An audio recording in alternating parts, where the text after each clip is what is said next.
So Chewy, how you doing, man?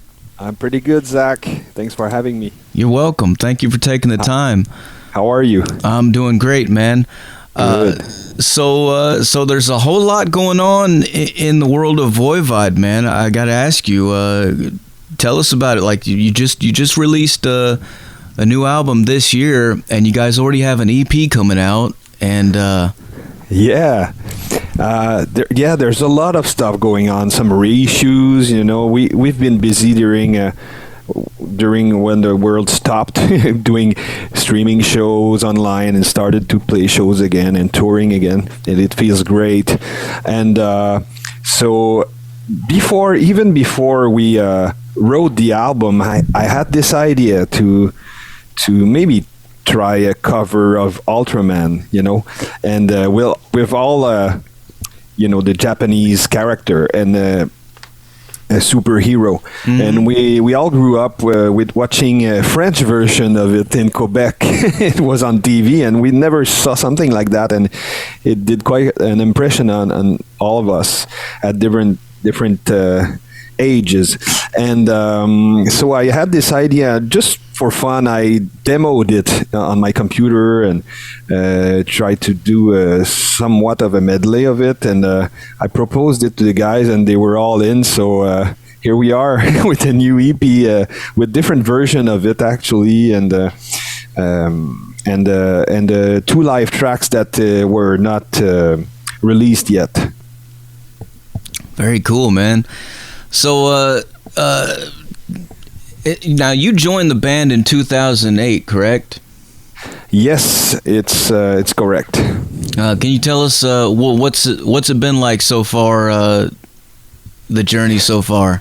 Well, when I started to have an interest in guitars, I was already into metal at that point, and Voivod has been my favorite band from the start, because they were so different than anybody else, and there was a lot of dissonance and prog stuff, but as well as metal and very extreme stuff. So I kind of was curious about them, and it made me pick up a guitar and all that and start my own band, and that's what I wanted to do in life. And later on, I created my own band, Martyr, when I was 14-year-old with my brother, and we started writing stuff and playing shows, and we learned the job, touring in vans with no money and sleeping on the floors and all that. So we paid our dues, so to speak, and I was hired by other bands like Gorguts and Cryptopsy along the way. Even did a show with DBC, and I play as a freelance as well in the pop scene in Montreal, in Quebec. So I studied music. I went to school, and at some point, we had the unfortunate, the sad news that Piggy passed away in Voivod. And he was my hero, one of my heroes. Voivod had always been my favorite band. So I did a tribute to him on the last Martyr record, where we covered Brain Scan, and which is a song from the Dimension Hatros 1988 album. And I did a musical called Dracula for a while. I was hired to do it in Montreal, and we had Away and I had common friends, and I invited him because Voivod comes from the Bram Stoker Dracula novel. The word Voivod comes from there, and that's where they discovered it anyway. And so he came to the show, and I went to the Piggy's memorial as well in Montreal, and met a lot of people that were close to the band and fans and all that. And at some point I sent an email to Away saying, if you ever do something with Voivod, or just playing some songs and pay tribute to your comrade, I'll be there. I would be honored to play any songs with you. And I know the music, I know the catalog and all that. So at some point I had a call because they had an offer to play Heavy MTL, Heavy Montreal. biggest festival, heavy metal festival in Montreal, and it was with Iron Maiden and Motley Crue and a bunch of bands. And it was supposed to be that one show just to say bye, basically, or hi to the crowd, and honor Piggy, and we're still here. So, wow, that is a really cool story, man. It's I'm pinching myself still, like playing with my heroes and writing music with them, Right. And I think that's one of the best way to remember Piggy and just to continue and to go on and play his music and write some new stuff in that aesthetic that he created, and adding some of our own ingredients, of course, because we cannot emulate someone like Piggy. We just carry on and do our best. But it's a good time to be in that band, and I think it's exciting for the fans as well, because there's a lot going on, like you said earlier. Yeah, and that is cool. You've been playing for a long time. I was going to ask you about like your childhood and how you got started, and can you tell us what was some of your first gear? Like, what was your first guitar and amp and stuff? I started fooling around with the piano at home. We had an old piano and an organ, and I just found a recording of me at 4-year-old. Wow. Playing on the organ, and I can recognize some, cartoon songs that I picked up by ear. And my mother is singing some notes, and I tried to transcribe them, on the organ. And so it started early, the curiosity of music, but it was just much like a game at that time. It was my first recording session, actually. And later on I took piano lessons because my brother was into that, and I just wanted to do like him. And then we discovered rock and electric guitars, and that was more my something that appealed to me. So we ended up, carving guitars and some wood planks, yeah, and doing stupid stuff like any 9-10-year-old kid would do. And then we started to really get interested in buying a guitar. So with my paperboy money at the time, I went to a store and buy my first guitar, maybe $150, and didn't have any straps on it. Like they wouldn't give me a strap with it, and no case. It was a profile. I think it was made of apple tree. It was so bad.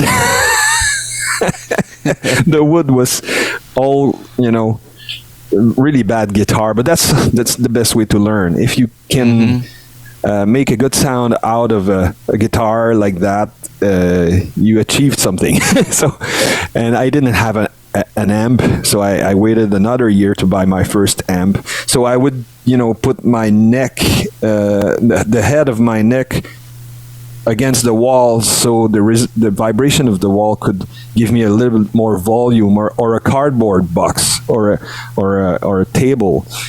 Just the vibration would make it a bit louder, so I can hear myself. But then I discovered distortion after 6 months of my amp. And I discovered that if you put the gain to 10 and the volume to 2, you have a distorted sound. And I never stopped playing from then. And my mother and brother were really tired of it. That's funny. That reminds me, when I was a kid, when I was first getting into playing music, I really wanted a guitar really bad too.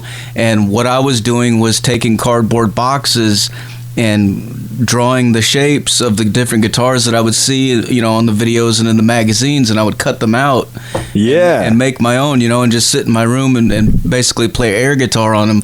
But yeah, man, it got to the point where I had so many that I was trying to stuff them under my bed, and it would make the mattress come up high. And my mom came in, she saw it, she was like, okay, this is getting ridiculous. And she finally took me to a music store and got me an actual guitar. But yeah, it was amazing. That's a great story, man. You got to start out somewhere, right?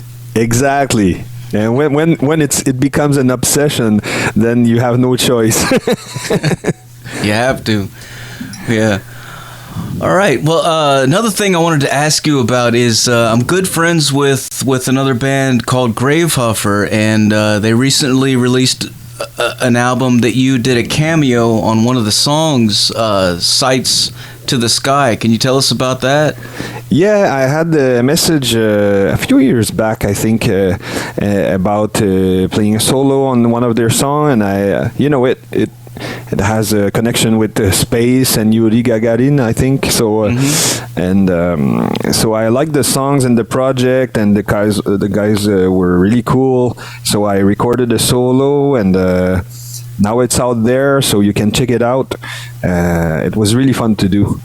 I tried a bunch of stuff, but mainly improvisation, and kept some bits that I thought were good and worked around them. And it's really fun. It's a good track.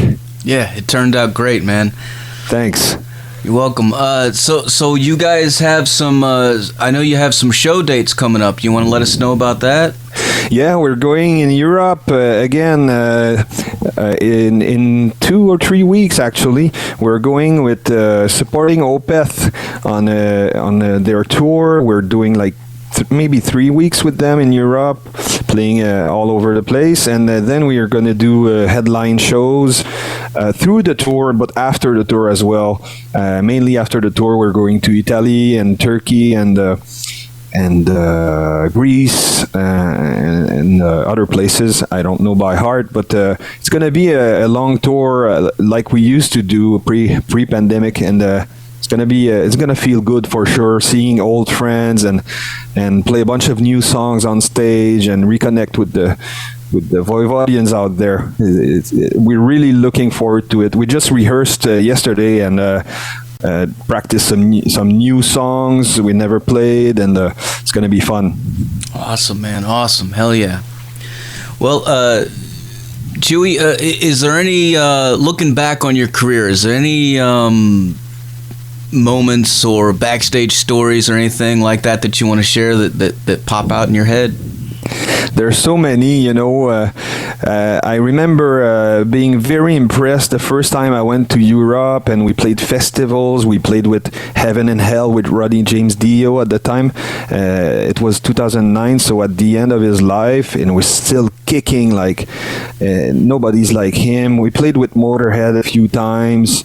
It was great to share the stage with them, and I met pretty much all my heroes when we opened for Metallica in Quebec City. I met James at the afternoon and Kirk at the end of the show. So, just shaking hands with the guy who wrote Master of Puppet was kind of amazing for me. Yeah, I can imagine. And like playing with Anthrax and Testament and Craig and Forbidden, Exodus, all the Bay Area guys, and crossing path with them, touring with Napalm Death and Carcass. It all becomes like a big brotherhood, family, and when we cross path in a hotel between two shows, it's always good to have a chat with all those guys. And I used to listen to their cassette when I was, up and coming guitarist, and all those encounters are great, and just being part of it is just amazing for me.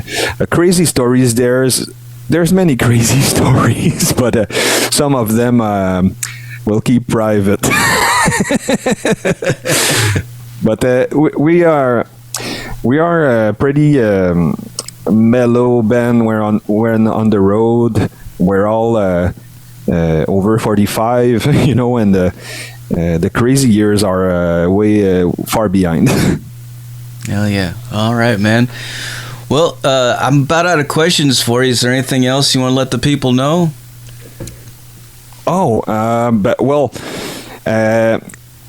We're just excited to see everybody again and connect with old friends, and come to the show, come to see us, come to have a chat and support the scene.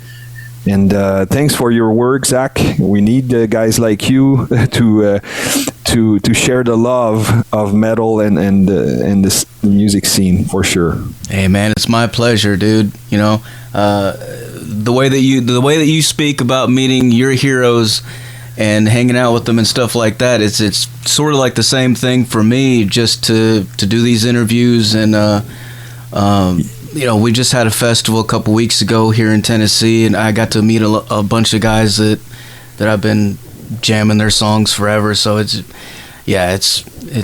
great, right? It's like you're part of the story, you know, and it feels like that, and it's a great story. So it feels good. I hear you. I love it, man. I love it. Well, before I let you go, can I get you to make us a station tag real quick? Sure. All right. Whenever you're ready, say something like, "This is Voivod, and you're listening to Metal Devastation Radio." Hi, this is Dan Chewy Mongrain of Voivod, and you're listening to Metal Devastation Radio. Awesome, man. Awesome. Thank you so much for taking the time to talk to us today. I really appreciate it. Thanks, Zach. It was a pleasure. Anytime.